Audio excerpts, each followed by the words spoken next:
Have you ever wondered where all those beloved Christmas traditions really come from? The sparkling lights, the feasts, the gifts, they feel timeless, but their roots stretch back much further than you might think. Picture this: long before carols and candy canes, there was Saturnalia, an ancient Roman festival so wild, so joyous, that its spirit still echoes in our holidays today. Imagine streets filled with laughter, masters serving their slaves, and a week-long celebration where the ordinary rules of society flipped upside down. This wasn't just a party, it was a cultural phenomenon that shaped history. Saturnalia was more than just a festival, it was a rebellion against the darkness. Held in the heart of winter, when the days were shortest and the cold bit deepest, the Romans honored Saturn, the god of agriculture and time, with unrestrained revelry. They lit candles to defy the gloom, exchanged gifts to show goodwill, and crowned a king of misrule to mock authority. Sound familiar? That's because centuries later, these very traditions wove themselves into the fabric of Christmas. But here's the twist: Saturnalia wasn't just about merrymaking. It was a survival tactic, a way to endure the bleakest season with warmth, community, and a little chaos. So how did a pagan Roman festival become intertwined with the birth of Christ? That's where the story gets fascinating. Early Christians, seeking to spread their message, often absorbed local customs into their own celebrations, transforming Saturnalia's raucous energy into something new.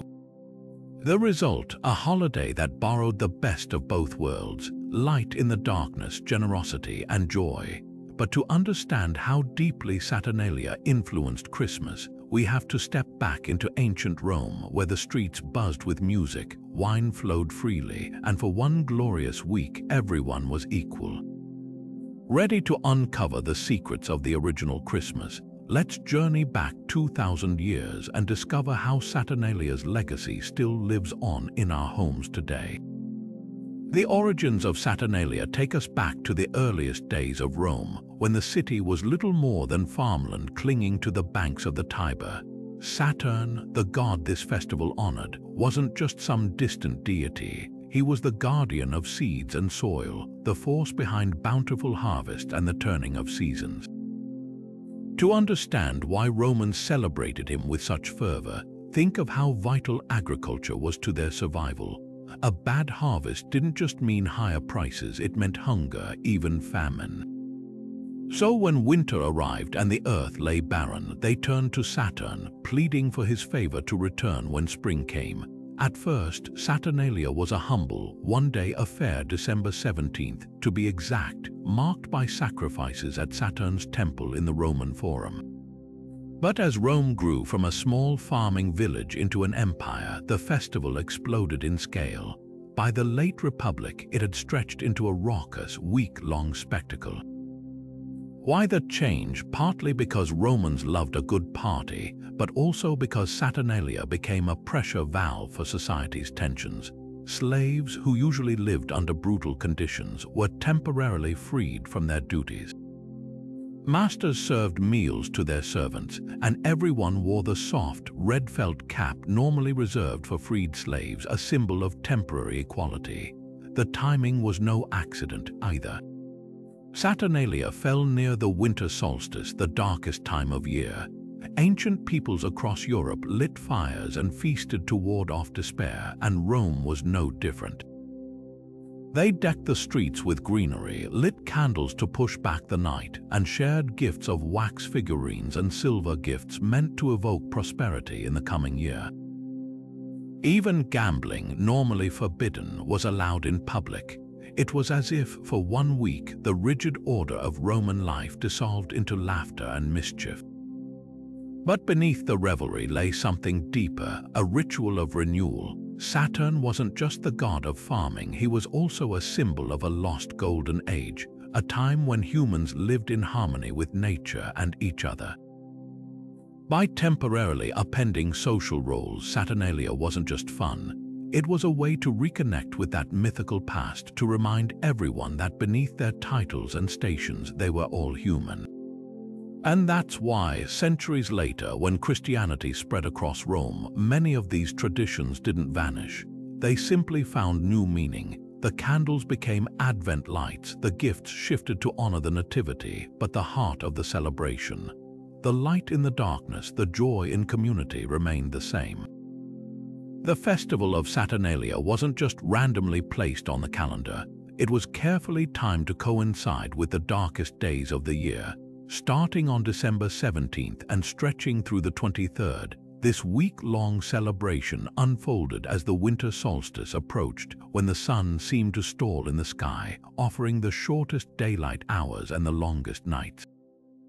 For ancient Romans, this wasn't just a quirk of astronomy, it was a moment of deep symbolism.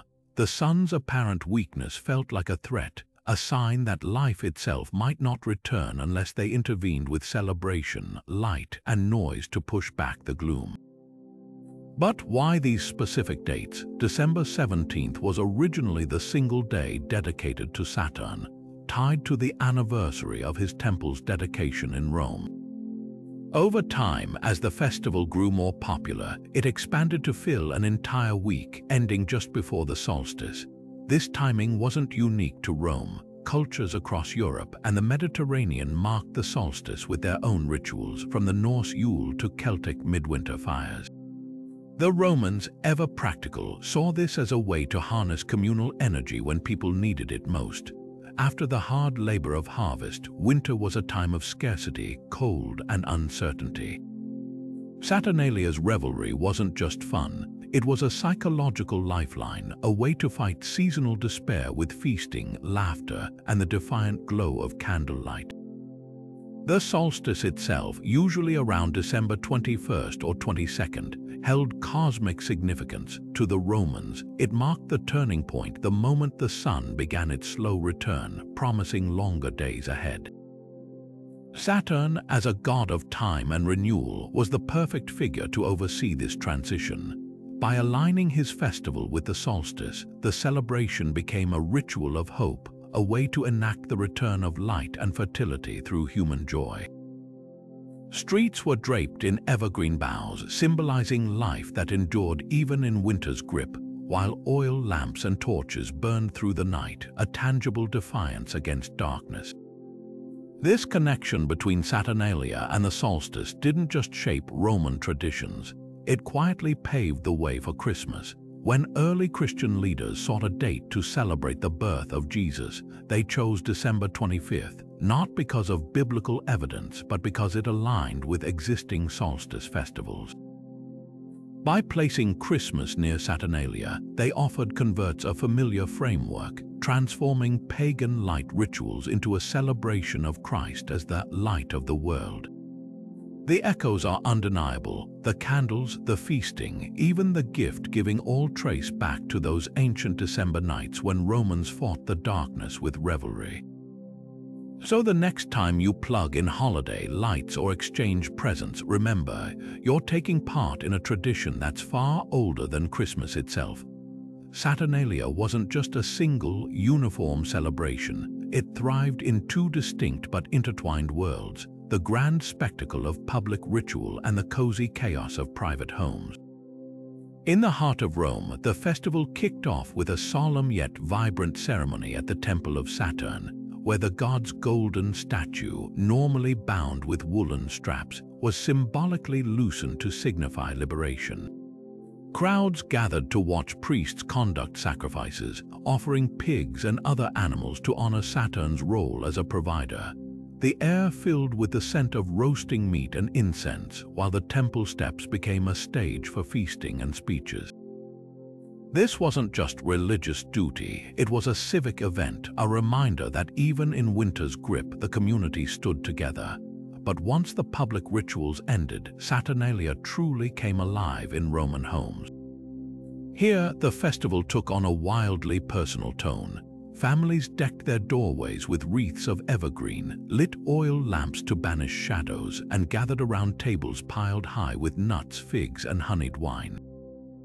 The most striking tradition, role reversal.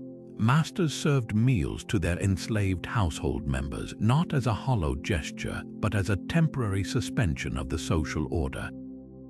Enslaved people could speak freely, wear their masters' clothes, even playfully command them a cathartic release valve in a rigidly hierarchical society. Gifts exchanged weren't grand offerings like those in the temple, but small, thoughtful tokens. Wax candles symbolizing light's triumph, or clay dolls called sigillaria, perhaps nodding to Saturn's mythic golden age of simplicity. The contrast between public and private celebrations reveals Saturnalia's genius. In the Forum, it reinforced communal bonds under Saturn's watchful gaze, blending reverence with revelry. At home, it turned intimacy into subversion, letting families enslaved and free alike experience a world where status melted away. Even gambling, usually forbidden outside taverns, became a household pastime, with dice games played for walnuts or trinkets. This duality made Saturnalia uniquely powerful, a festival that balanced the weight of tradition with the thrill of temporary anarchy, yet both spheres shared a common thread: defiance. Public bonfires mirrored the candles lit in windows, temple feasts echoed the laughter around family tables. Whether in the shadow of Saturn's statue or the glow of a hearth, Romans clung to the same promise: that joy, however fleeting, could hold back the darkest nights. Centuries later, we still see traces of this duality in our own holidays: the midnight mass and the living room gift exchange, the town square tree lighting and the family dinner. Saturnalia's spirit lives on because it understood something timeless. Celebration is both a shared spectacle and a private rebellion, a way to honor the past while rewriting the rules, if only for a week. At the heart of Saturnalia's magic was its boldest tradition: the topsy-turvy reversal of social roles. Imagine a Roman household during this week. The wealthy patrician, who normally dictated every aspect of domestic life, now humbly setting the table for his enslaved workers. The strict boundaries of class and status didn't just blur, they were joyfully upended. This wasn't merely about generosity, it was a deliberate act of societal theater, a way to temporarily dissolve the rigid hierarchy that defined everyday Roman life. Enslaved individuals could don their masters' cloaks, recline at the head of the table, even playfully demand outrageous favors, all without fear of punishment. Laughter filled the air as the powerless became the powerful, if only for a few fleeting days. But why this radical shift? Saturnalia wasn't just chaos for chaos' sake. The Romans saw it as a return to Saturn's mythical golden age, a time before laws and social divisions, when humanity lived in spontaneous harmony. By stepping into each other's roles, they weren't mocking authority, they were resurrecting a primordial ideal. The red felt caps worn during the festival, called pillae, carried deep symbolism. These were the same caps granted to enslaved people upon emancipation, transforming them into visible badges of temporary freedom. Even the act of masters serving meals held ritual weight. Food, after all, was Saturn's domain as the god of agriculture. Sharing it across class lines became a sacred act of renewal. Yet there's striking nuance here. Some historians argue these reversals reinforced the status quo by offering controlled release valves for social tension. After all, everyone knew the old order would snap back into place once the festival ended, but others see genuine radical potential in Saturnalia's egalitarian spirit. Accounts describe enslaved people speaking candidly to their masters, offering critiques or jokes that would have been unthinkable any other time of year. In a society built on absolute power structures, this glimpse of reciprocity was revolutionary. The echoes of this tradition still resonate today. Think of modern office holiday parties where bosses serve drinks, or comedy roasts where leaders endure good-natured ridicule. These moments of inverted power, however brief, tap into that same ancient craving, a world where, just once, everyone gets to walk in someone else's shoes. Saturnalia's genius was recognizing that true celebration isn't just about feasting or gifts, but about the freedom to imagine and briefly live a different kind of world. Gift-giving during Saturnalia wasn't the extravagant affair we associate with modern holidays, no towering stacks of glossy boxes or gadgets wrapped in bows. Instead, Romans exchanged small, meaningful tokens, each steeped in symbolism. Candles, often made of beeswax, were among the most common gifts. In a world lit by flickering flames, these weren't just practical items. They represented the returning sun, pushing back the winter darkness. A candle given to a friend was more than a gesture. It was a shared hope for brighter days ahead. Alongside these, clay figurines called sigillaria filled market stalls. These tiny statues, sometimes whimsical, sometimes solemn, echoed an ancient belief in sympathetic magic, the idea that offering a representation of abundance could invite the real thing. The parallels to modern Christmas traditions are impossible to miss. Today, we string lights on trees and pile presents under them, but the core impulse remains the same: light against darkness, generosity as a shield against despair. Even the timing of Roman gift exchanges feels familiar. Gifts weren't given on a single day but spread across the festival's final stretch, much like the 12 days of Christmas or the week leading up to December 25th. And just as we might agonize over finding the perfect present, Romans put thought into their choices. A well-chosen sigillaria might reflect the recipient's personality, while a finely crafted candle could signify respect. But there's a deeper layer here. Saturnalia gifts weren't just about the objects themselves, they were acts of reciprocity, weaving social bonds tighter. Masters gave to their enslaved workers, friends exchanged tokens of affection, and even children received small treats. This web of giving reinforced Saturnalia's central theme: temporary equality. Unlike modern gifts, which often flowed downward in hierarchies, parents to children, bosses to employees, Roman gift-giving during the festival moved in all directions, blurring lines between social strata. The most striking difference: Saturnalia gifts were often homemade or locally crafted, not mass-produced. A candle might be molded by a family member, a figurine shaped by a neighbor. This intimacy made the exchange deeply personal, a far cry from today's often impersonal shopping sprees. Yet the essence endures. Whether it's a hand-knit scarf or a store-bought toy, the act of giving still serves that ancient purpose: to connect, to comfort, and to defy the winter's chill with warmth. So next time you wrap a gift, remember, you're part of a ritual that's 2,000 years old, one that began with candles clutched against the dark and laughter echoing through Roman homes. The feasts of Saturnalia were legendary even by Roman standards. Tables groaned under the weight of roast pork, glazed figs, and honeyed pastries, while the air hummed with the clinking of goblets and boisterous songs. Pork, Saturn's sacred animal, took center stage at these banquets, its rich fat symbolizing abundance in a season of scarcity. Whole suckling pigs were rubbed with cumin and slow roasted until the skin crackled, served alongside platters of spiced sausages and tender offal stews. For Romans, this wasn't just dinner, it was a ritual act, consuming the god's favored creature to invoke his blessings for the coming year. Sweetened wine flowed like water, mixed with snow hauled down from mountain peaks to chill it, a lavish touch that turned every sip into a celebration of human ingenuity over winter's harshness. Desserts held their own symbolic power. Honey cakes shaped like wreaths echoed the evergreen boughs draped over doorways, while dates stuffed with nuts represented the fertility Romans hoped Saturn would restore. Even the humble olive, cured in brine and herbs, carried meaning, its oily richness a promise that the dormant orchards would soon bear fruit again. What made these feasts extraordinary wasn't just the menu, but who shared them.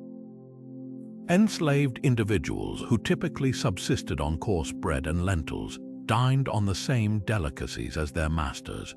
For once, the division between kitchen and dining room vanished, as everyone tasted the same honey-glazed quince or peppered cheese. Wine wasn't merely a drink at Saturnalia, it was the lifeblood of the celebration. Romans diluted theirs with hot water and spices, creating a fragrant punch called conditum paradoxum, a far cry from the sour swill of daily rations. The finest vintages, aged in clay amphorae, were uncorked without hesitation, their cost irrelevant in the spirit of excess. Drunkenness wasn't just tolerated, it was expected, a temporary release from sobriety's constraints. Revelers played catabos, flinging wine dregs at targets to win prizes, while poets composed bawdy verses mocking the very elites who funded the feasts. The sheer extravagance of these banquets served a deeper purpose. In a society where grain shortages could spark riots, Saturnalia's excesses temporarily banished fear. By filling bellies to bursting, Romans enacted a kind of magic, proving through sheer abundance that the dark days wouldn't last. Modern holiday feasts, with their towering cakes and overflowing platters, owe more to Saturnalia than we realize. That urge to gather, to eat until we're drowsy with contentment, to toast with raised glasses even as winter howls outside. It's an ancient instinct passed down through millennia, reminding us that joy is the best defense against the cold. Dice clattered across tavern tables and household floors during Saturnalia in a way that would have been unthinkable any other time of year. Gambling, strictly forbidden under Roman law outside this festive week, suddenly became not just allowed but enthusiastically encouraged. From aristocrats betting golden coins to enslaved workers wagering walnuts, the thrill of chance leveled the playing field. This wasn't reckless abandon, it was another carefully orchestrated subversion of normal life. Romans saw dice games as sacred to Saturn himself, tied to fate's unpredictability, the same force that governed harvests and fortunes. The most popular game, Tesserae, played with knucklebones or six-sided dice, not so different from modern cubes. Players would gather around makeshift boards, tossing for high stakes or mere bragging rights. But the real magic lay in who could participate. For once, social status didn't dictate your seat at the table. A wealthy senator might lose a silver ring to a baker's apprentice, roaring with laughter instead of rage. Even children joined in, tossing painted clay dice for dried fruit prizes. The stakes mattered less than the shared exhilaration, a communal surrender to luck's whims. Beyond dice, Romans reveled in duodecim scripta, an ancestor of backgammon where strategy and chance collided. Game pieces carved from ivory or bone slid across wooden boards as spectators placed side bets.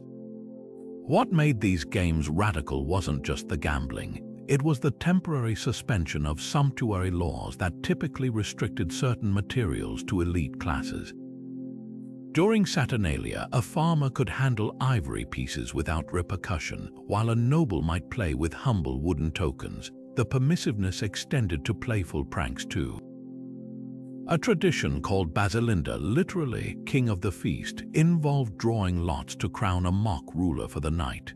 This king could demand absurd favors from guests, like reciting poetry upside down or singing naked.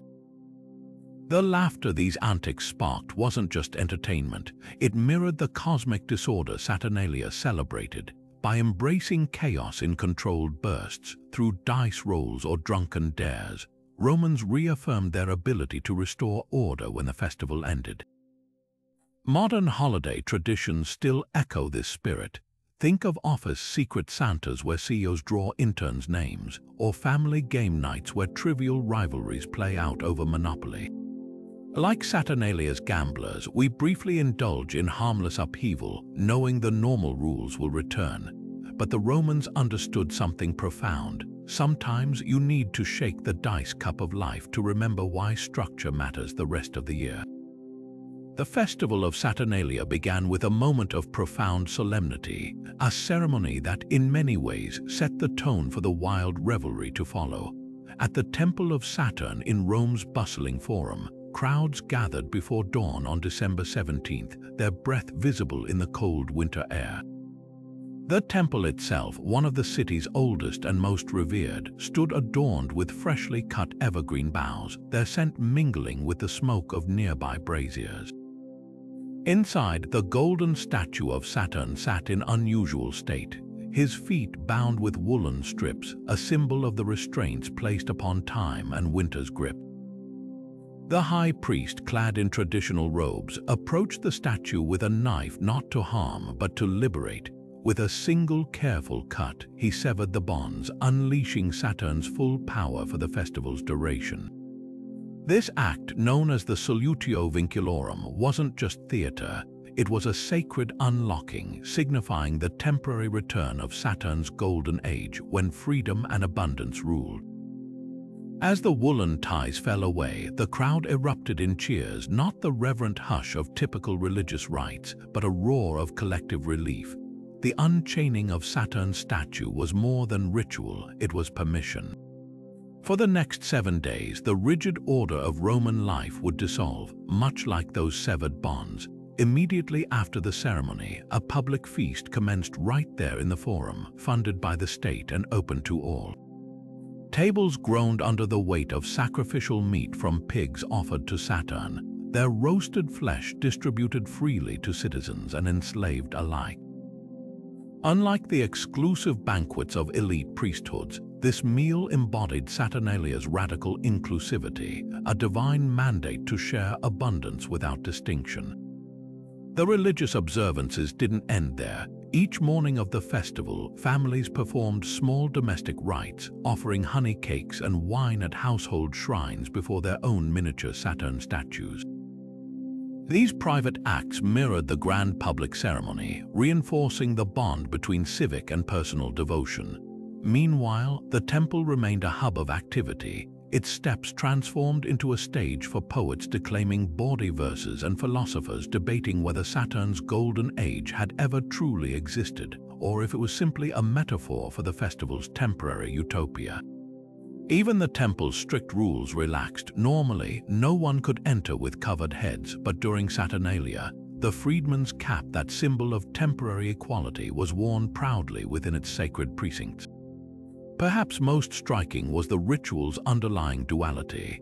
The same ceremony that unchained Saturn also acknowledged the inevitability of his rebinding. Just as the solstice marked both the year's darkest point and the promise of returning light, the loosened statue reminded celebrants that all freedoms were fleeting. This tension between liberation and restraint, chaos and order, was Saturnalia's beating heart. The festival's religious core didn't just permit revelry, it demanded it, as if the people's joy was the oil that kept the wheels of time turning toward spring. When the last day arrived, the woolen bonds would be retied, the statue once again restrained until the next winter's unlocking. But for now, in the flickering torchlight of the temple, with wine flowing and laughter rising, it was easy to believe Saturn himself had joined the party.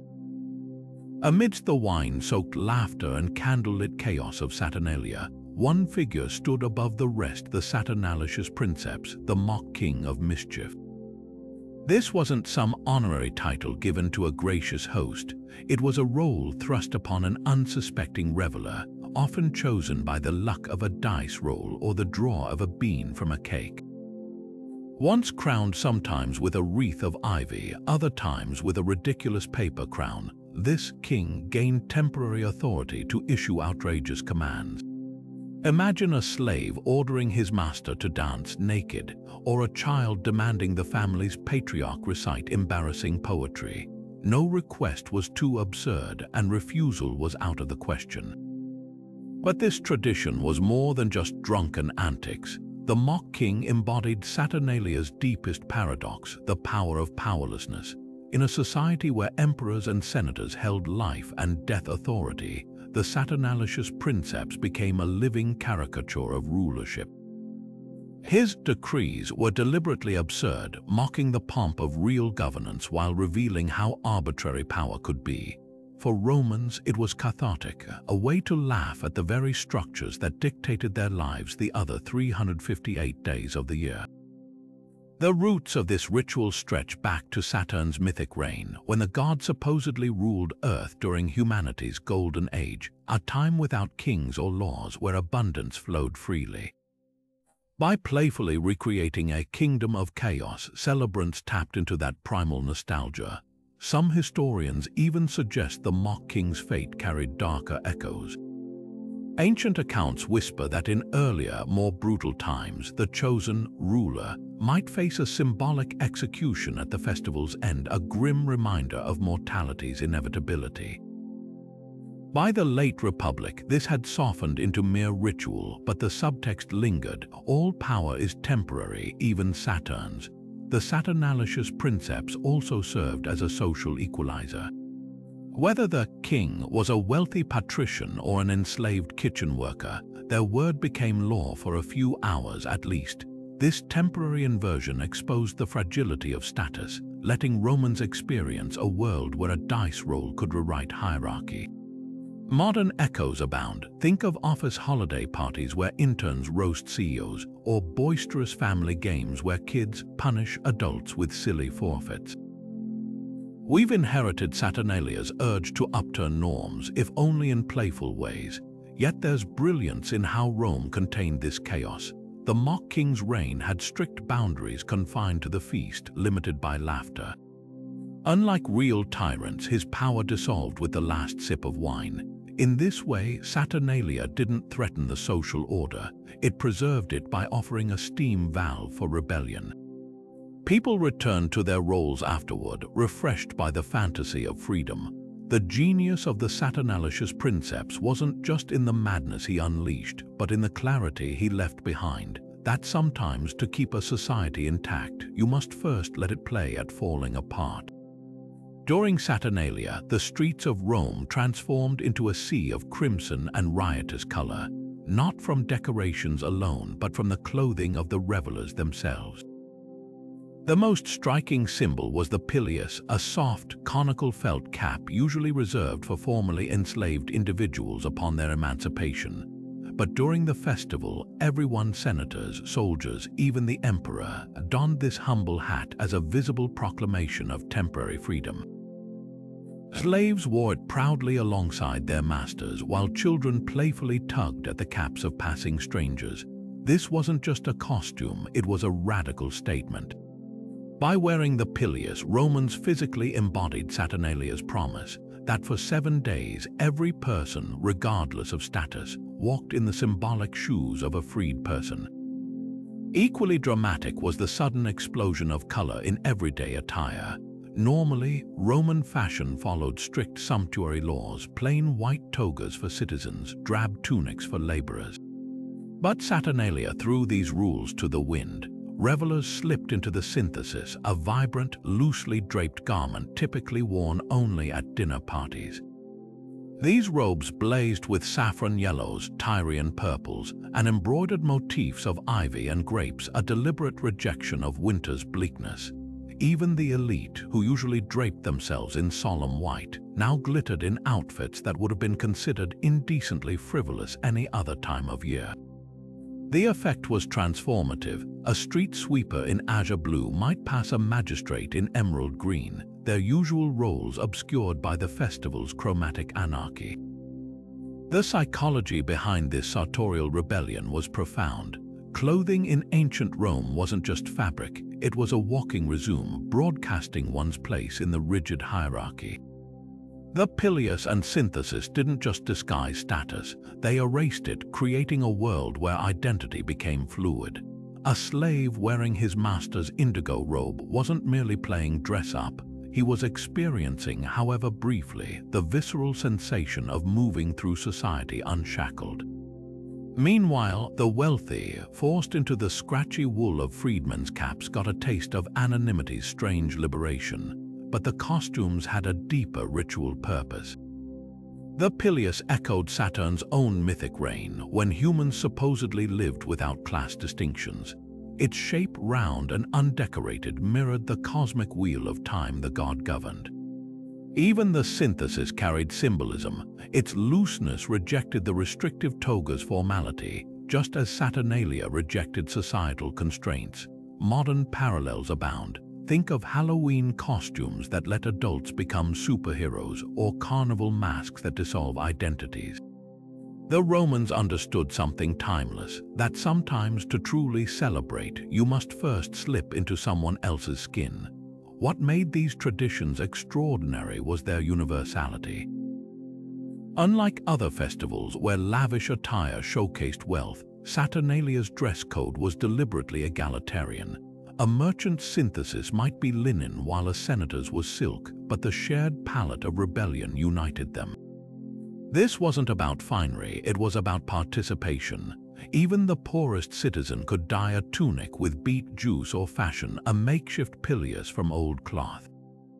The resulting visual spectacle, a city awash in color and crowned with red, wasn't just beautiful. It was a collective act of defiance against the gray order of everyday life. The legacy of Saturnalia's fashion revolution lingers in unexpected ways. Christmas sweaters, ugly or extravagant, owe a debt to the synthesis's temporary abandonment of dignity. The paper party hats in holiday crackers, distant descendants of the pileus. But beyond material echoes, the festival's sartorial spirit endures whenever we use clothing to escape ourselves, whether at costume parties, themed weddings, or protests where uniforms are shed for symbolic garb. Saturnalia proved that what we wear isn't just about covering our bodies, it's about revealing, if only for a moment, who we might truly be. The ripples of Saturnalia spread far beyond Rome, weaving into the fabric of other winter celebrations across Europe and the Mediterranean. Take Yule, the Norse festival that lit up the long Scandinavian nights. At first glance, these traditions might seem worlds apart: Vikings feasting in mead halls while Romans gambled in togas, but dig deeper and the connections shine through. Both festivals revolved around the winter solstice, that pivotal moment when the sun begins its slow return. The Norse burned massive Yule logs to symbolize light conquering darkness, mirroring Saturnalia's candlelit vigils. Even the timing overlapped. Yule typically ran from late December into early January, blending seamlessly with Rome's week-long revelry. When Roman legions pushed north, they didn't just bring roads and aqueducts. They carried cultural crosscurrents that merged with local customs, creating hybrid traditions that endure in modern Christmas celebrations. Then there's Sol Invictus, the unconquered sun festival celebrated on December 25th. Established by Emperor Aurelian in the 3rd century, this Roman holiday honored a Syrian sun god rebranded for imperial taste. The parallels to Saturnalia are uncanny: feasting, gift-giving, and a focus on light's triumph over winter's gloom. But Sol Invictus wasn't just a copycat, it refined Saturnalia's chaos into something more orderly, befitting Rome's later imperial era.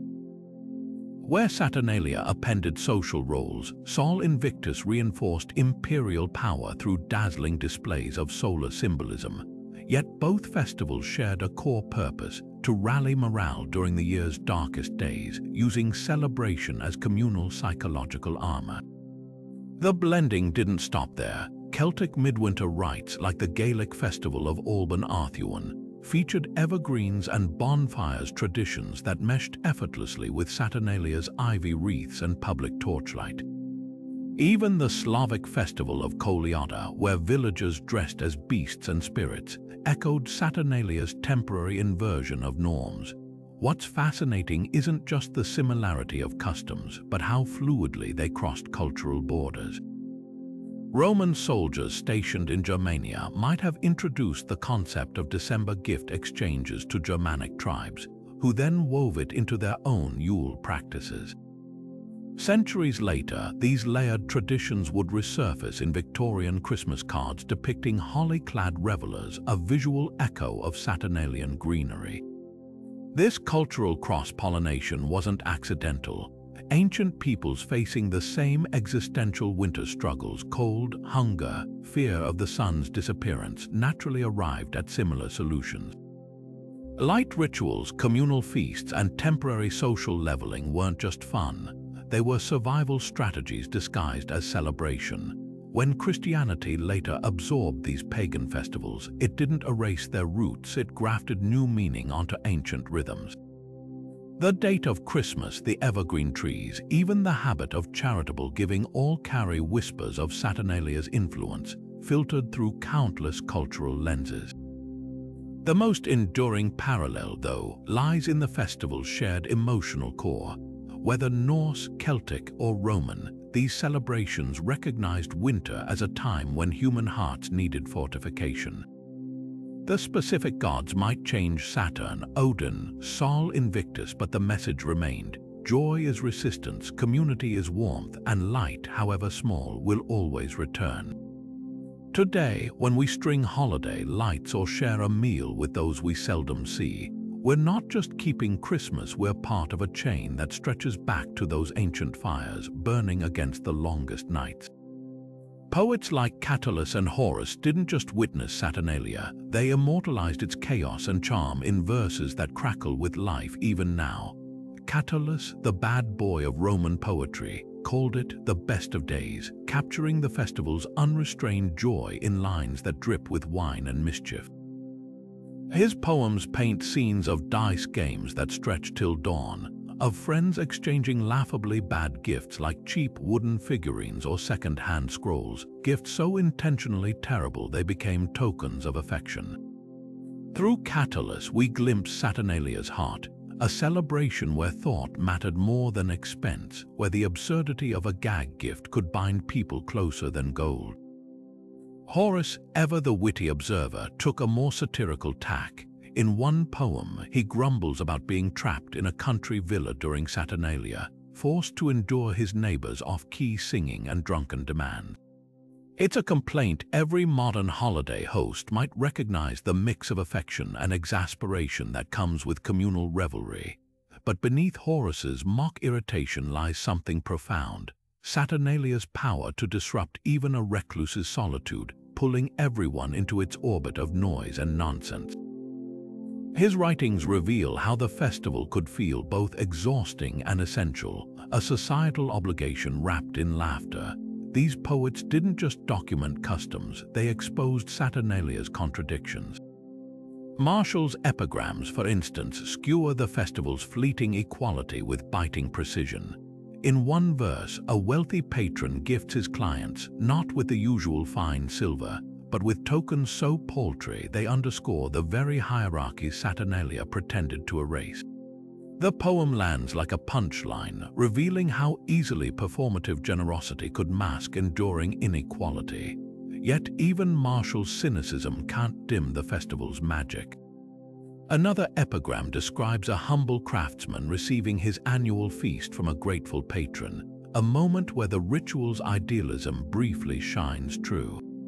The poet Lucian went further, imagining a dialogue where Saturn himself defends his festival's excesses.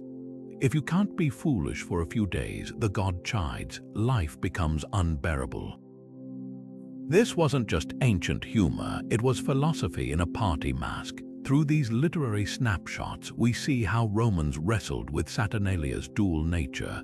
Was it a transformative social reset or just a pressure valve reinforcing the status quo? The poets never quite agree, and that's what makes their accounts so invaluable.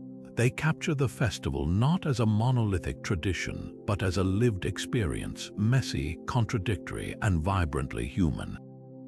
Even sober historians like Seneca couldn't resist Saturnalia's pull. In a letter, he describes the city's metamorphosis. The whole crowd has let go of its grip on dignity. But his tone isn't judgmental, it's almost wistful.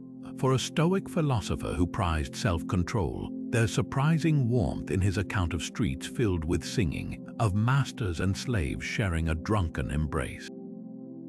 These writings collectively form a mosaic, each fragment reflecting how Saturnalia felt to those who lived it, not as a historical footnote, but as a fleeting, feverish dream where the world turned upside down, and for once everyone leaned into the fall.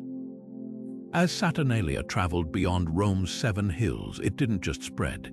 It evolved, absorbing flavors from every corner of the empire while keeping its rebellious soul intact.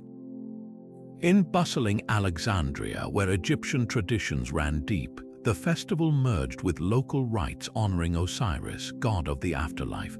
Temples overflowed with offerings of dates and barley, blending Roman cries of Io Saturnalia.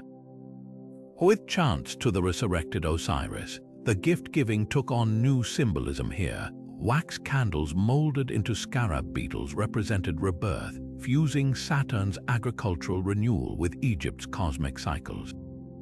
Even the role reversals shifted slightly. Enslaved individuals in Alexandria might temporarily take on priestly gestures during home rituals, a nod to Osiris's mythic return from servitude in the underworld.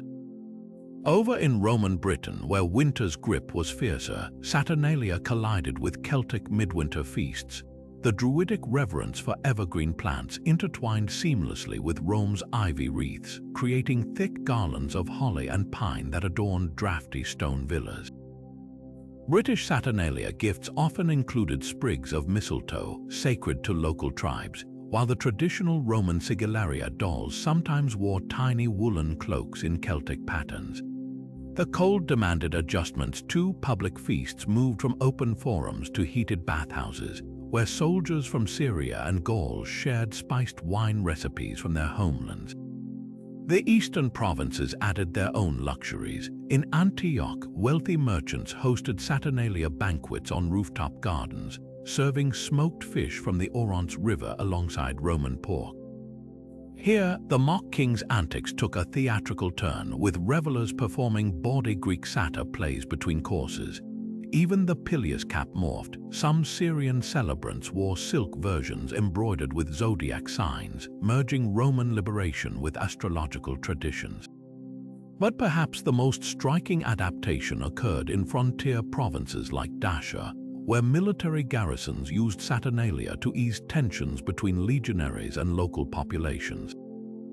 Temporary truces halted skirmishes, and Roman officers shared feasts with Dacian chieftains, their children exchanging gifts of Roman coins and native amber beads.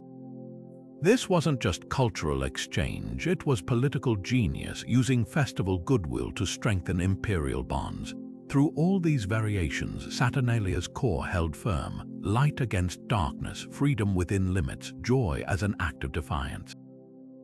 Whether celebrated with Egyptian scarabs or Celtic mistletoe, the festival proved astonishingly flexible, a Roman export that didn't conquer local customs but danced with them. And in that dance, we see the empire's true power, not just to impose traditions but to let them grow wild in new soil. Not everyone in Rome reveled in Saturnalia's unchecked chaos. Among its most vocal critics stood Seneca the Younger, the Stoic philosopher who saw the festival as a grotesque parody of true freedom. In one scathing letter, he describes wandering through the city during Saturnalia, disgusted by the drunken crowds and the spectacle of dignified citizens wallowing in gutters, their togas stained with wine. For Seneca, the temporary liberation of slaves wasn't enlightenment, it was theater, a superficial reversal that only reinforced the hierarchies it pretended to dissolve. He sneered at masters who served meals to their enslaved workers for a week, then reclasped the chains once the festival ended, comparing it to dangling water before a thirsty man only to snatch it away. His critique cut deep. What good was a fleeting taste of equality if it made the return to oppression even crueler? Even the festival's famed gift-giving drew Seneca's scorn. He mocked the exchange of useless trinkets, cheap candles, brittle clay figurines as empty gestures disguising greed. "We call it generosity," he wrote, "when all we've done is move clutter from one house to another." His disdain wasn't just philosophical, it was personal. Forced by Emperor Nero to attend lavish Saturnalia banquets, Seneca witnessed excesses that horrified his Stoic sensibilities. Senators gorging until they vomited, gold plates tossed into pools as drunken party favors. To him, Saturnalia wasn't a sacred renewal, it was proof of Rome's moral decay, a society so numb to daily injustice that it needed sanctioned debauchery to feel alive. But Seneca wasn't alone. Conservative senators like Cotto the Younger had opposed Saturnalia's expansion centuries earlier, fearing it eroded discipline. Military commanders grumbled about soldiers returning from leave sluggish and rebellious, their discipline softened by days of dice games and insubordination. Even some enslaved individuals, far from embracing the carnival, saw through its illusions. Historian Dio Chrysostom records a slave's bitter joke. They give us a week as kings so we'll forget we're beasts the rest of the year. Yet the most fascinating opposition came from Rome's early Christians who saw Saturnalia as downright demonic. Church fathers like Tertullian condemned its heathen license, horrified by the masks, the gambling, and worst of all, the mock king tradition, a blasphemous echo, they claimed, of Christ's coronation with thorns. Augustine later lamented how converts still slipped away to Saturnalia feasts, unable to resist the pull of old comforts. Their struggle highlights a paradox. Even those who rejected the festival couldn't escape its shadow. What makes these criticisms so compelling is how they mirror modern debates about holiday excess. Just as Seneca railed against mindless consumerism, today's critics warn of Christmas commercialism drowning its spiritual roots. The enslaved skeptic's cynicism finds echoes in workers mocking corporate holiday bonuses that barely cover a meal. Saturnalia's opponents remind us that no tradition is universally beloved, and that sometimes the loudest dissent comes from those who understand it best. For all their vitriol, though, even the naysayers proved the festival's power: to provoke, to unsettle, and to force a society to confront its own contradictions, one drunken revel at a time. The sun began to set on Saturnalia not with a sudden ban, but with a slow fading like candlelight guttering at dawn. As Christianity spread across the Roman Empire in the 3rd and 4th centuries, church leaders faced a dilemma. They couldn't simply erase a festival so deeply woven into the cultural fabric. People clung to its lights, its feasts, its temporary freedom from winter's gloom.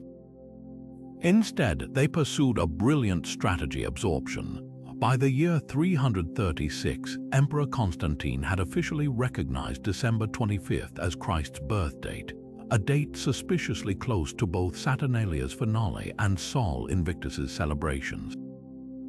This wasn't coincidence, it was calculated syncretism. Theologians like Augustine even framed the overlap as divine providence, arguing that Christ's arrival had sanctified the pagan festivals by fulfilling their latent yearning for light and redemption. Initially, the two holidays coexisted uneasily. Roman Christians might attend Mass at dawn, then join Saturnalia revels by afternoon. Conservative bishops fumed at congregants who swapped the Eucharist for dice games, while pagan traditionalists mocked Christians for coopering their customs. But over decades, the balance shifted. Church leaders rebranded Saturnalia's greenery as symbols of eternal life, its candles as the light of Bethlehem, its feasts as charity to the poor. The wild mock king tradition was replaced by the veneration of Saint Stephen on December 26th, a day honoring the first Christian martyr, a subtle nod to Saturnalia's themes of sacrifice and inversion. Economic pressures accelerated the change. As Christianity gained imperial favor, public funding for Saturnalia's temple ceremonies dried up.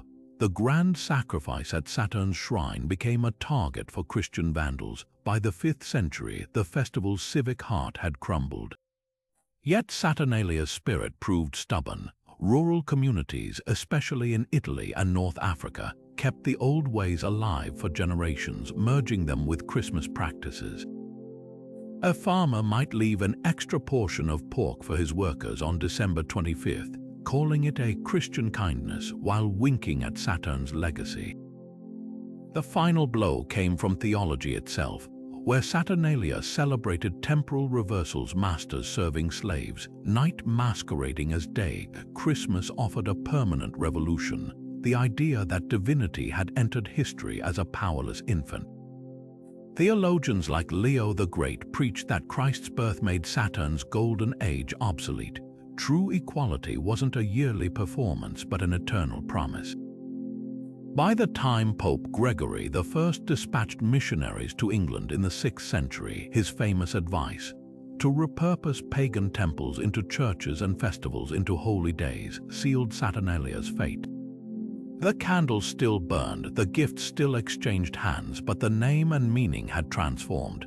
Yet traces lingered in unexpected places. Medieval Christmas celebrations featured lords of misrule, who mirrored Saturnalia's mock kings, while the 12 days of Christmas preserved the elongated feasting period. Even today, when office workers trade gag gifts or families stay up late playing board games, they're channeling Saturnalia's essence, not as pagan defiance, but as a human need to kindle joy against winter's darkness. The festival didn't truly vanish. It dissolved into Christmas-like wine mixed with water, leaving behind a flavor both ancient and new. The flickering candles of Saturnalia never truly went out, they just took on new meanings under Christianity's mantle. Take gift-giving, that heartwarming ritual we associate with Christmas morning. In ancient Rome, presents were modest but loaded with symbolism. Beeswax candles to light the winter darkness, clay dolls called sigillaria representing abundance.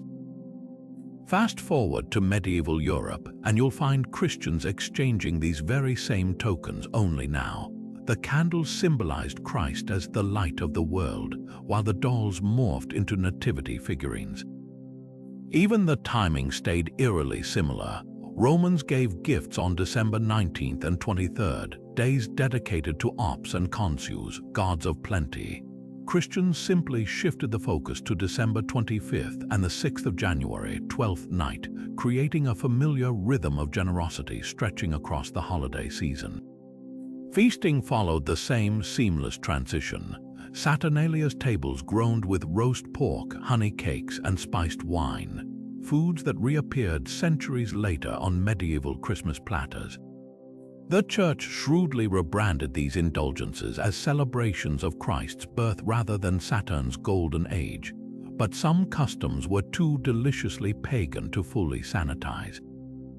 The tradition of baking cakes with hidden beans or trinkets, the precursor to today's king cake or Christmas pudding charms, originated in Saturnalia's Basilinda ritual, where whoever found the bean became the king of misrule. Bishops tried banning these cakes as pagan relics, but the people clung to them with stubborn glee. Perhaps the most striking survivor was Saturnalia's temporary suspension of social order.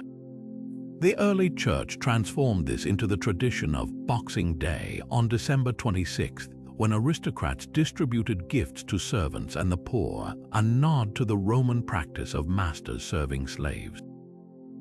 Charlemagne even held coronations on Christmas Day to emphasize divine approval of hierarchy, yet his feast still featured the old Saturnalian role reversals, jesters mocking bishops, servants seated above nobles. It was chaos with a Christian veneer, proving some traditions are too deeply human to erase. Greenery tells a similar story. Romans draped homes in ivy and laurel to symbolize life enduring through winter's death. Christians kept the custom but gave it new lore. Holly's red berries became Christ's blood. Pine wreaths his crown of thorns. Even the date of Christmas owes a debt to Saturnalia's timing. Early theologians like Hippolytus admitted there was no biblical basis for December 25th. They chose it precisely because it aligned with existing solstice festivals, offering converts a familiar framework for their new faith. The echoes are everywhere if you listen closely. Caroling, that's Saturnalia's rowdy street songs polished into hymns. Hanging stockings, a faint memory of Roman children leaving shoes out for gifts. Santa's red suit, some scholars trace it to Saturnalia's pileus caps and the scarlet robes of medieval Lord of Misrule figures. What's astonishing isn't just how much survived, but how little had to change. The Church didn't erase Saturnalia, it simply whispered a new story over the old rituals, letting people keep the comfort of familiar lights, flavors, and laughter while redirecting their devotion. This wasn't cultural theft, it was alchemy. By absorbing rather than abolishing, Christianity gave ancient joys a new vocabulary. The candles still fight darkness, the feasts still defy winter's hunger, the gifts still weave bonds, only now they do so in the name of a child in a manger rather than a god in chains. That's the secret of Saturnalia's endurance. It spoke to something universal in the human heart, a need to celebrate light when the world feels darkest. Whether you call it Saturnalia or Christmas, that spark refuses to die. One of the biggest myths about Saturnalia is that it was nothing more than a week-long drunken free-for-all, an ancient Roman Mardi Gras without rules. While the festival certainly had its share of revelry, reducing it to mere debauchery misses the sophistication beneath the chaos. Think of it more like a pressure valve carefully designed by society, temporary, controlled, and deeply symbolic. Yes, wine flowed freely and social norms relaxed, but every excess served a purpose. The feasts weren't just gluttony, they mimicked Saturn's mythic golden age of abundance.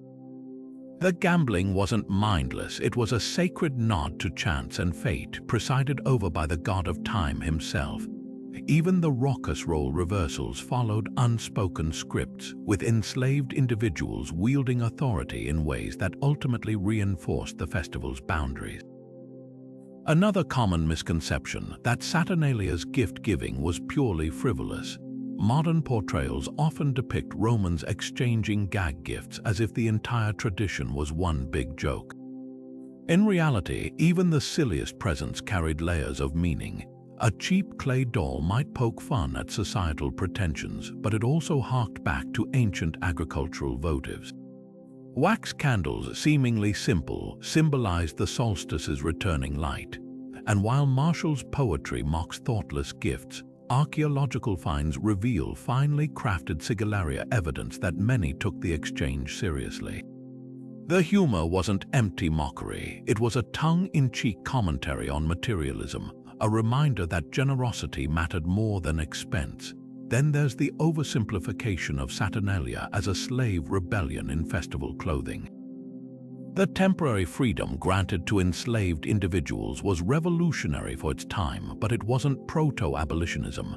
The master serving the slave, the wearing of the pileus cap, these acts were sanctioned inversions, not threats to the system. Seneca's critique cuts to the heart of it. What good was a week of equality if the other 51 weeks reinforced hierarchy? Yet to dismiss these reversals as mere theater underestimates their psychological power. For a few days, enslaved individuals could speak without fear, wear their master's clothes, even command them to dance. However fleeting, that taste of agency was transformative, not just for the enslaved, but for masters forced to confront the humanity of those they oppressed. Perhaps the most persistent myth is that Saturnalia lacked religious gravity. Pop culture loves to paint it as a secular party, but every ritual from the unchaining of Saturn's statue to the domestic offerings was steeped in devotion. The public sacrifices at the temple of Saturn weren't just excuses for feasting, they were solemn petitions for the god's continued favor. The lighting of candles invoked divine light against winter's darkness.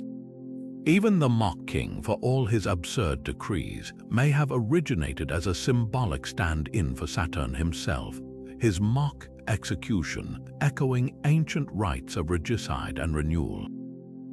What emerges from the myths is a festival far richer than its caricatures. Saturnalia wasn't just chaos or piety, rebellion or reinforcement, it was all these things at once. A society doesn't sustain a celebration for centuries unless it serves deeper needs, to question, to renew, to endure. The real Saturnalia wasn't the wild orgy of Hollywood imagination, but something more profound, a collective deep breath before winter's climb, a reminder that even the strictest order needs moments where the rules, however briefly, can melt like wax under a solstice candle. At first glance, Saturnalia and Christmas might seem worlds apart, one a raucous pagan festival honoring an agricultural god, the other a solemn Christian celebration of Christ's birth. But peel back the layers and you'll find these two holidays intertwined like strands of ivy on a December doorstep. Both bloom in the heart of winter, clustering around the solstice when sunlight is scarcest. The Romans lit candles and decked halls with evergreen boughs to defy the darkness, just as we drape our homes in twinkling lights and pine garlands today. Gift-giving, feasting, the suspension of daily norms, these weren't just parallels. They were threads pulled directly from Saturnalia's tapestry and rewoven into Christmas's fabric. Yet the differences are just as revealing. Saturnalia's revelry was unapologetically secular, a celebration of earthly abundance and social inversion. There was no holy text guiding the festivities, no sermons preached between cups of spiced wine. Christmas, by contrast, orbits around a sacred story, the Nativity, with its rituals designed to inspire reverence, not rebellion. Where Saturnalia crowned a mock king to parody authority, Christmas venerates a divine child who would upend power structures forever. The Roman festival's role reversals were temporary theater. Christianity's promise of equality was meant to be eternal. The timing of both holidays whispers of clever adaptation. Saturnalia climaxed on December 17th, with celebrations often stretching to the solstice around the 21st. Early Christian leaders, faced with entrenched pagan traditions, didn't resist, they reframed. By the 4th century, December 25th was claimed as Christ's birth date, a date with no biblical basis but perfect symbolic resonance. It nestled neatly between Saturnalia and Sol Invictus, offering converts continuity amid change. The message was subtle but potent. The light they'd once sought in Saturn's golden age now had a name: Jesus. Look closer at the rituals and the lineage becomes undeniable. Saturnalia's wax candles, symbols of the returning sun, evolved into Advent's promise of spiritual illumination. The Roman sigillaria, clay dolls exchanged as tokens of prosperity, morphed into nativity figurines and eventually Christmas ornaments. Even the festive excess took on new meaning. Where Romans gorged on pork to honor Saturn, medieval Christians saw Christmas goose and mince pies as celebrations of divine providence. But perhaps the starkest contrast lies in their view of time. Saturnalia was cyclical, tied to the endless loop of seasons and harvests. Its magic was fleeting, a temporary crack in the social order before the world snapped back. Christmas, however, introduced something revolutionary: linear time, with Christ's birth as the pivot point of history. The evergreen boughs no longer just symbolized nature's resilience, they pointed to eternal life. The candles weren't merely fighting winter's gloom, they heralded a light that would, in Christian belief, outlast the stars themselves. This isn't to say Christmas is merely Saturnalia in disguise. The Christian holiday absorbed the older festival's warmth and resonance but poured new meaning into its vessels. Where Saturnalia offered a week of escape, Christmas promised transformation. The Roman slave who tasted freedom for 7 days could now cling to a faith that declared all souls equal before God. The candles lit for Saturn's golden age became beacons guiding believers toward a kingdom not of this world. Yet traces of Saturnalia's spirit still sparkle in our modern celebrations. When offices close for holiday parties or families play board games late into Christmas Eve, we're channeling that ancient yearning for connection and cheer. The real magic lies in how these traditions endure, adapting across millennia without losing their power to bring light, literal and metaphorical, to the darkest time of year. Whether you celebrate one, both, or neither, their intertwined legacy reminds us that humans have always found ways to kindle joy against the winter's cold. Though Saturnalia faded from official calendars centuries ago, its spirit never truly vanished. Today, a growing movement of neo-pagan groups, history enthusiasts, and even secular communities are breathing new life into this ancient festival with strikingly authentic and sometimes creatively adapted celebrations. In Rome itself, where the Temple of Saturn still stands in ruins, modern practitioners gather each December to recreate the unchaining ceremony, wrapping and then symbolically cutting woolen bonds from a replica statue while chanting ancient hymns. These aren't mere reenactments for participants, they're acts of cultural reconnection, a way to honor the cycles of light and community that transcend any single religion.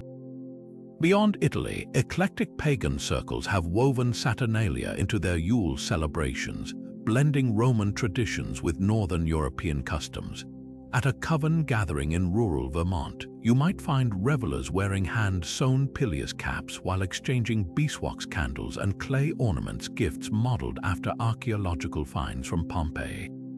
The feasts deliberately mirror ancient menus: pork roasted with cumin, honeyed figs, and spiced wine served in terracotta cups. What's fascinating isn't just the historical accuracy, but the philosophical debate simmering beneath the surface. Some groups emphasize Saturnalia's social justice themes, using the role reversals to spark discussions about modern inequality. Others focus on its ecological roots, treating the festival as a meditation on humanity's relationship with winter and the land.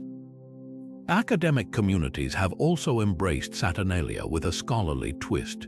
Universities from Oxford to UCLA host Saturnalicious Princeps dinners where classics professors and students crown a mock king through dice rolls, then deliver tongue-in-cheek academic decrees like demanding the chemistry department prove wine can be turned into oratory. These events walk a fine line between education and revelry, using humor to illuminate ancient texts. One Yale graduate student described how her Saturnalia thesis on Marshall's epigrams evolved into a living experiment when her study group recreated the poet's described gift exchanges, discovering firsthand how a joke-played doll could forge unexpected camaraderie. Perhaps the most surprising revivalists are secular families who have adopted Saturnalia as an alternative winter holiday. In Oregon, one mother of three blends the festival with Christmas, staging a role reversal day where children plan meals and parents follow playful rules written on slips of parchment. It's not about rejecting Christmas, she explains, but about adding layers of history and meaning. Her kids make sigillaria from air-dry clay to give alongside modern presents, threading 2,000 years of tradition into their living room. Online communities buzz with similar adaptations, from Saturnalia Light versions for busy households to elaborate week-long observances complete with solstice bonfires. These modern interpretations highlight something profound. Saturnalia's enduring power lies in its flexibility. Whether as spiritual practice, historical exploration, or family ritual, its core elements, light in darkness, community across divides, joy as an act of defiance, still resonate. When a pagan priestess lights a candle in a Brooklyn apartment, or a classics professor leads a rowdy Latin toast, they're not just mimicking antiquity. They're proving that some human needs transcend time, to gather, to laugh, and to kindle hope when the night is longest. The fires of Saturnalia never went out, they simply found new hearths. Saturnalia's wild energy and subversive spirit have slithered their way into modern books, films, and television, proving the festival's themes are anything but ancient history. Take the Hunger Games series, where the Capitol's lavish parties and forced merriment echo Saturnalia's sanctioned chaos oppression dressed in glittering distraction. Susan Collins' dystopia mirrors the Roman festival's duality, a spectacle of excess that temporarily masks but never fixes systemic cruelty. Even the Capitol's grotesque feasts feel ripped from Saturnalian banquets, where gorging on rare delicacies became an act of defiance against winter's scarcity. For a more direct homage, look to Neil Gaiman's The Sandman. In the season of Mist's arc, the Lord of Dreams attends a riotous Saturnalia celebration where gods and mortals mingle as equals. Wine spills, masks slip, and the usual hierarchies crumble. Gaiman leans hard into the festival's role reversals, even casting the brooding Morpheus as an unwilling participant in drunken revelry. It's a brilliant narrative choice, using Saturnalia's anarchic backdrop to explore power's illusions. Then there's the chilling adventures of Sabrina, where the witch's feast of feasts borrows heavily from Saturnalia's playbook. The show's creators swap togas for velvet robes but keep the essence. A solstice ritual where servants become masters and the usual rules are suspended. One chilling scene even features a king of the feast crowned through dark magic, his whims enforced with terrifying consequences, a Gothic twist on Rome's mock monarch tradition. Historical dramas love Saturnalia's built-in drama. The BBC's Rome series famously depicted the festival with grimy authenticity. Senators gambling with slaves, streets teeming with drunken crowds, and Asia of the Julii scheming amid the chaos. What makes these scenes compelling isn't just the accuracy, it's how the show uses Saturnalia as a narrative accelerator. Alliances fray, secrets spill, and characters reveal hidden selves when society's masks drop for the weak. Even children's media isn't immune. Horrible Histories reimagines Saturnalia as a raucous game show, complete with a toga-clad host quizzing contestants on Roman trivia while being pelted with grapes. The humor's broad, but the details are sharp: gift-giving, role reversals, and that ever-present sense of sanctioned madness. These portrayals, whether grim or gleeful, tap into Saturnalia's timeless core, the human need to flip the script, if only briefly. Modern storytellers recognize that a festival where power changes hands and norms dissolve is the perfect backdrop for exploring identity, justice, and the thin line between order and chaos. Whether it's Panem's dystopian pageantry or Dream's mythological debauchery, Saturnalia's DNA persists wherever stories dare to ask, what happens when the rules disappear? The echoes of Saturnalia ripple through time, surfacing in ways both obvious and subtle in our modern winter celebrations. That warm, convivial atmosphere at holiday parties where bosses serve eggnog to interns. That's Saturnalia's role reversal distilled into office culture. The flicker of Christmas lights adorning neighborhoods isn't just decorative, it's the direct descendant of Romans lining their doorways with oil lamps to defy the solstice darkness. Even the way we loosen social constraints during the holidays, indulging in silly sweaters or raucous karaoke, carries the festival's DNA. Saturnalia understood something primal. Winter demands joy as rebellion, a collective refusal to surrender to cold and gloom. Beneath the tinsel and carols, you'll find Saturnalia's philosophical fingerprints. Take gift-giving, once symbolic wax candles and clay dolls, now smartphones and gift cards. The objects have changed, but the underlying impulse remains identical: generosity as a social adhesive. Ancient Romans exchanged sigillaria to foster goodwill, just as we agonize over finding the perfect present for co-workers or distant relatives. The pressure to be lavish often overshadows the ritual's roots in modest, meaningful connection, a tension Romans knew well. Marshall's complaints about cheap gifts mirror modern social media posts bemoaning thoughtless holiday gift exchanges. Somewhere between the Amazon wish lists and last-minute drugstore chocolates, we've preserved Saturnalia's messy, human blend of obligation and affection. Community feasting follows the same timeless blueprint. Saturnalia's tables groaned with pork and honeyed wine, foods chosen not just for abundance but for symbolism, the meat of Saturn's sacred animal, the sweetness of hope for renewal. Today's holiday spreads, from Hanukkah latkes to Christmas hams, serve the same dual purpose. They're acts of defiance against winter's scarcity, edible promises that warmth will return. The way modern office potlucks or neighborhood cookie swaps dissolve professional hierarchies echoes Saturnalia's temporary erasure of class lines. For a few hours, the CEO and the intern stand equal before the buffet table, just as Roman masters and enslaved individuals once shared the same spiced wine.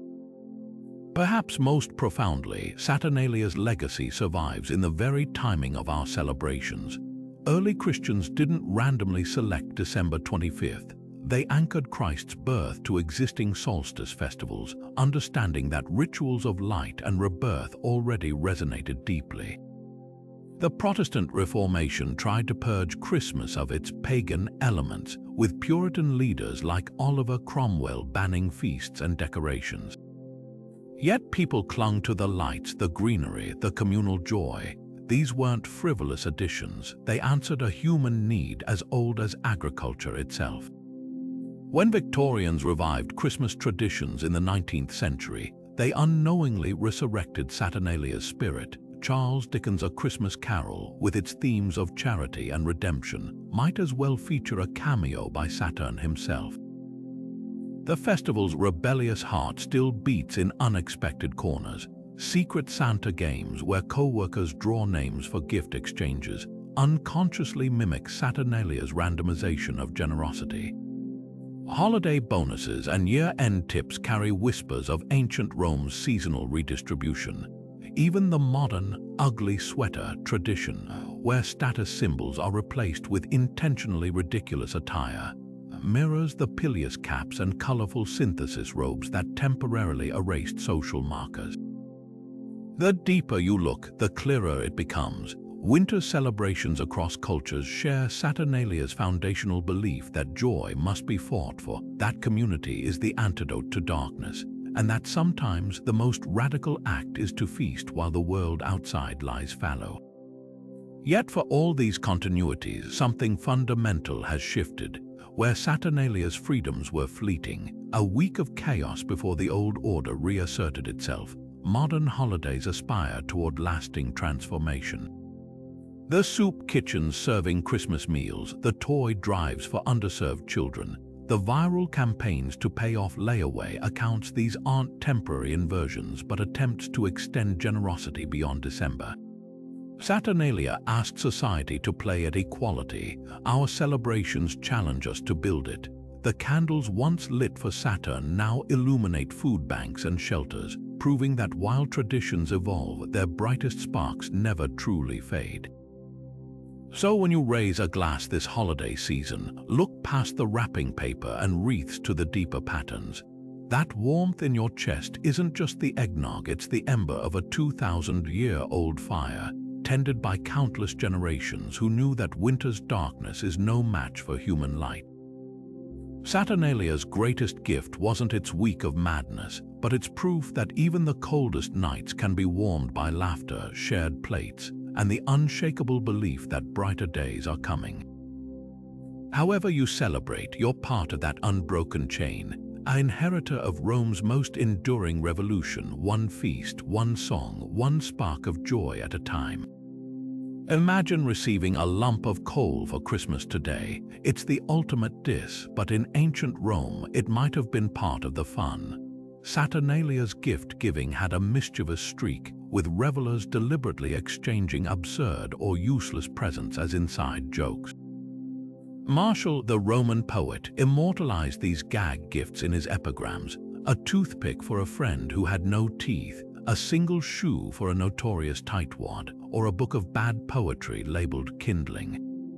These weren't lazy last-minute grabs, they were curated insults wrapped in laughter, proving the Romans perfected the art of trolling centuries before the internet. The festival's temporary social inversion led to some jaw-dropping moments.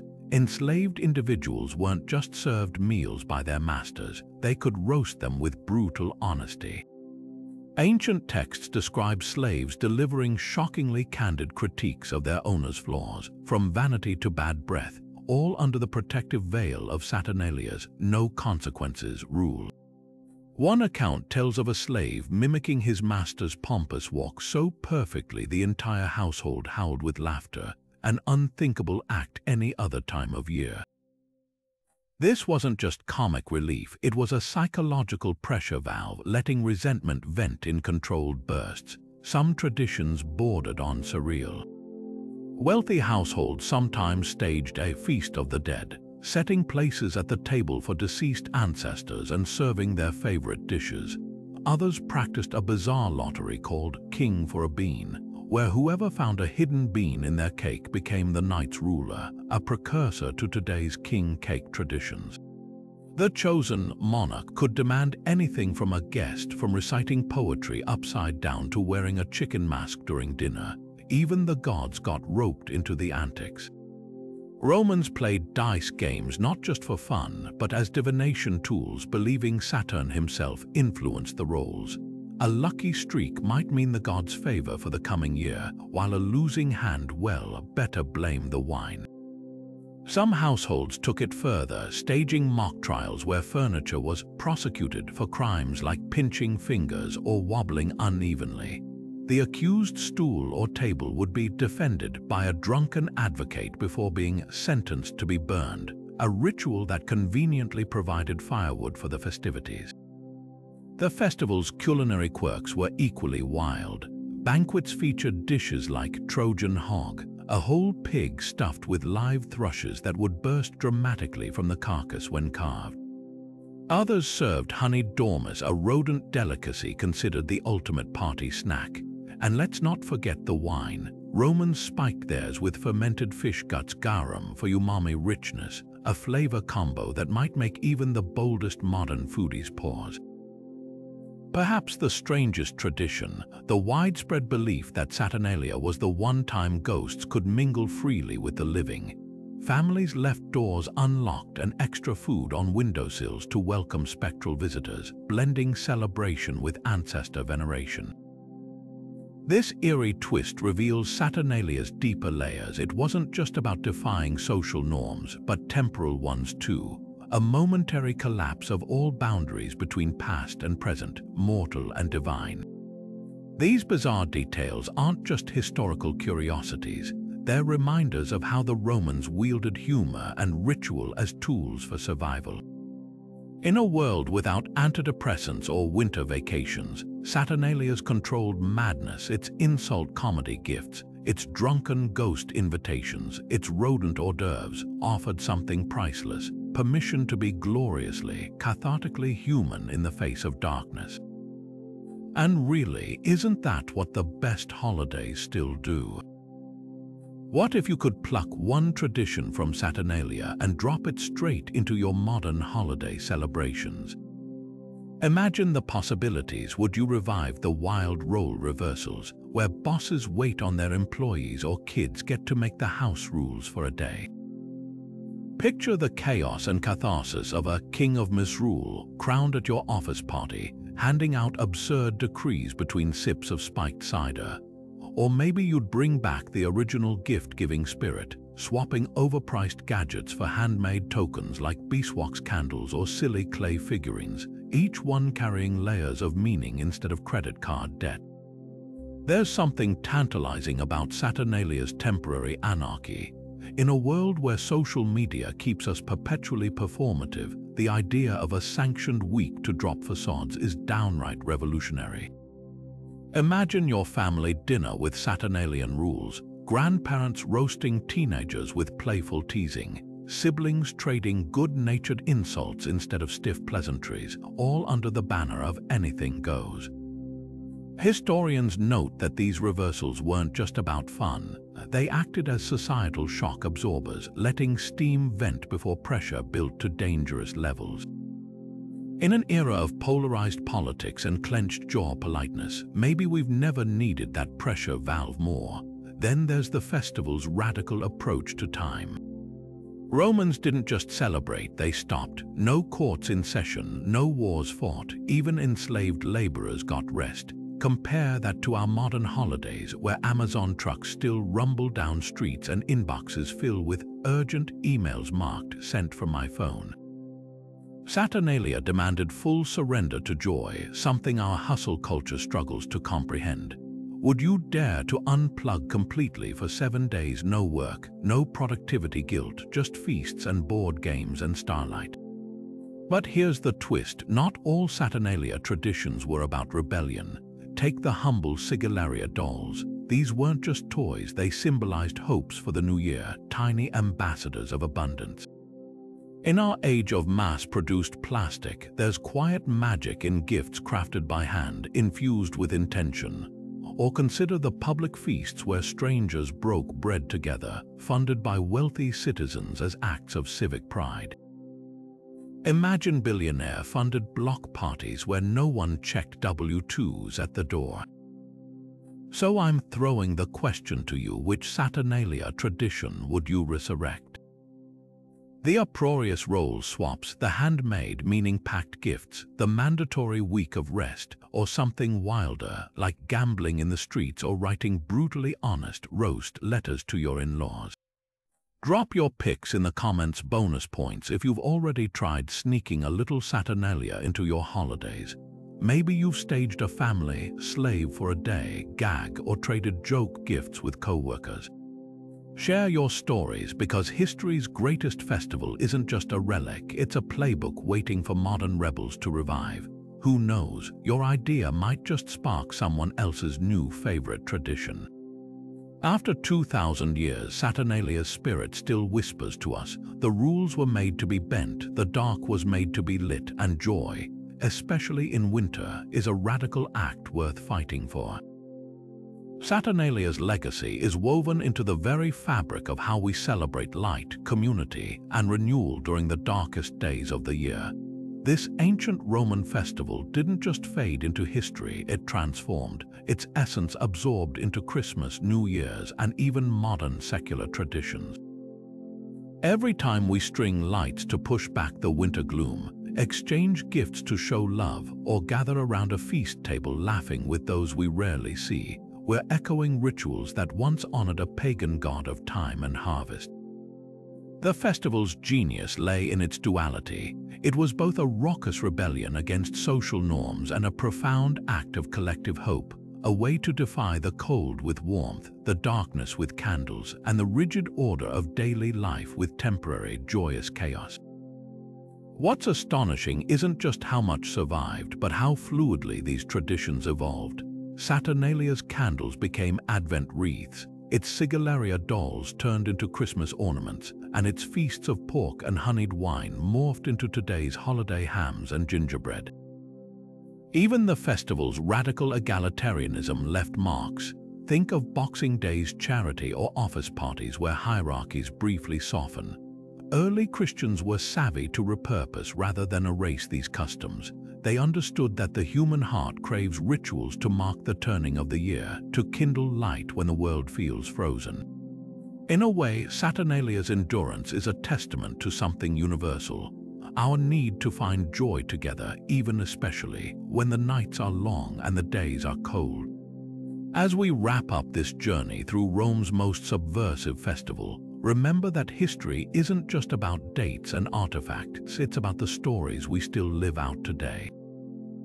Whether you celebrate Christmas, Yule, or simply the solstice, you're part of a chain that stretches back to those who first lit candles against the dark and dared to laugh in winter's face. If you've enjoyed uncovering the roots of your favorite holiday traditions, be sure to hit subscribe and ring that bell for more deep dives into ancient history.